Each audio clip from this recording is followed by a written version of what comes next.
बिस्मिल्लाहिर्रहमानिर्रहीम।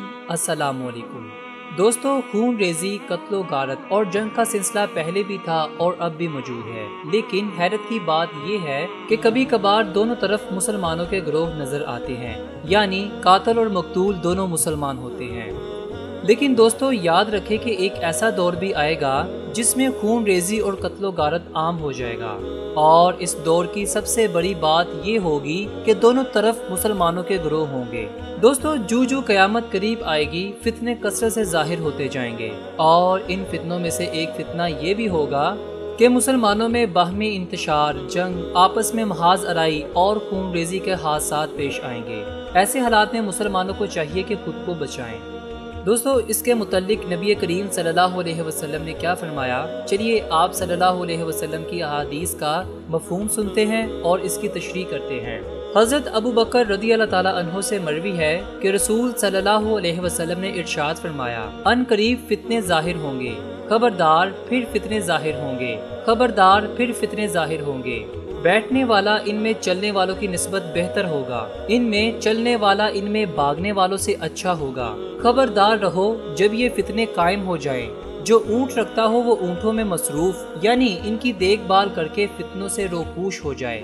जो बकरियां रखता हो वो बकरियों की देखभाल में मसरूफ हो जाए, और जिसके पास ऊँट, बकरियां, जमीन या कुछ ना हो, आप सल्लल्लाहु अलैहि वसल्लम ने फरमाया वो अपनी तलवार हथियार को पत्थर पर मारकर तोड़ दे, और मुमकिन हो सके तो दौड़ कर बच जाए। इसके बाद आप सल्लल्लाहु अलैहि वसल्लम ने 3 बार फरमाया, ऐ अल्लाह मैंने तेरा पैगाम पहुंचा दिया। एक शख्स ने अर्ज की, या रसूल अल्लाह सल्लल्लाहु अलैहि वसल्लम, अगर मेरी नापसंदीदगी के बावजूद दोनों ग्रोहों में से एक ले जाए, हत्ता कि इनके साथ कोई शख्स मुझ पर तलवार चलाए या मुझे तीर लग जाए और मैं मर जाऊं। आप सल्लल्लाहु अलैहि वसल्लम ने फरमाया, वो शख्स तुम्हारे और अपने गुनाहों को अपने सर पर लेकर लौट गया और दोज़खियों में से हो गया। दोस्तों इस हदीस में ये बताया गया है कि क़यामत के करीब जो फितने ज़ाहिर होंगे, इनमें से एक बहुत बड़ा फितना ये होगा कि मुसलमानों में बाहमी महाजराई और खून रेजी के हादसात पेश आएंगे। इस फितने में बैठा हुआ शख्स चलने वाले शख्स से बेहतर होगा, और चलने वाला शख्स इस फितने की तरफ दौड़ने वाले शख्स से बेहतर होगा।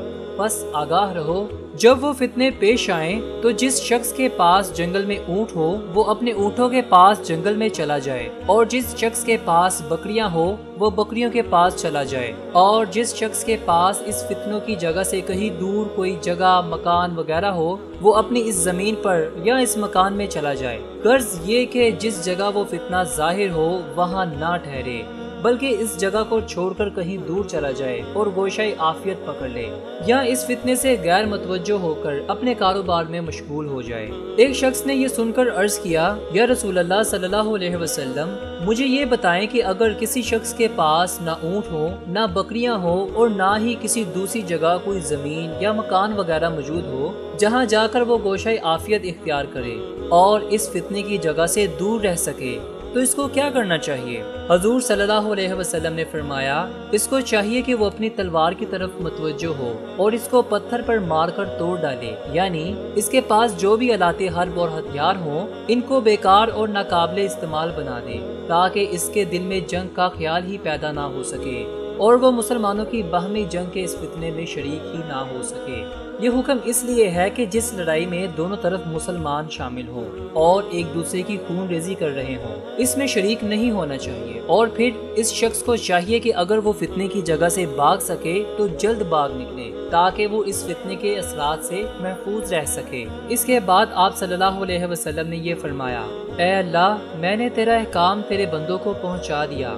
ये अल्फाज आप सल्लल्लाहु अलैहि वसल्लम ने 3 बार फरमाए। एक शख्स ने अर्ज किया, या रसूल अल्लाह सल्लल्लाहु अलैहि वसल्लम, मुझे ये बताएं कि अगर मुझे मजबूर करके मुसलमानों के दोनों ग्रोहों में से कोई एक ग्रोह अपने साथ ले जाए और वहाँ मैं किसी शख्स की तलवार से मारा जाऊं या किसी का तीर आकर मुझे लगे जो मुझे मौत की आगोश में पहुँचा दे, तो इस सूरत में कातिल और मकतूल का क्या हुक्म होगा? आप सल्लल्लाहु अलैहि वसल्लम ने फरमाया, تمہارا وہ قتل اپنے اور تمہارے گناہوں کے ساتھ لوٹے گا اور دوزخیوں میں شمار ہوگا۔ دوستو، آج کے دور میں بھی کئی مسلمانوں کے گروہ اور کئی مسلمان ممالک ایک دوسرے سے نفرت کا اظہار کرتے ہیں، ایک دوسرے سے ملنا کیا دیکھنا بھی گوارا نہیں کرتے۔ مسلمانوں کا یہ عمل ان کے لیے نقصان دہ اور یہود و نصارہ کے لیے فائدہ مند بنتا جا رہا ہے، اور مسلمانوں کا یہ عمل آپ صلی اللہ علیہ وسلم کی بتائی ہوئی پیشن گوئی کی طرف اشارہ ہے۔ اللہ پاک آپ کو اور مجھے اپنے حفظ و ایمان میں رکھے اور نبی اکرم صلی اللہ علیہ وسلم کی بتائی ہوئی ہر بات کے اوپر عمل کرنے کی توفیق عطا فرمائے۔ بندے کو اجازت دیجیے، اللہ نگہبان با امید دیدار۔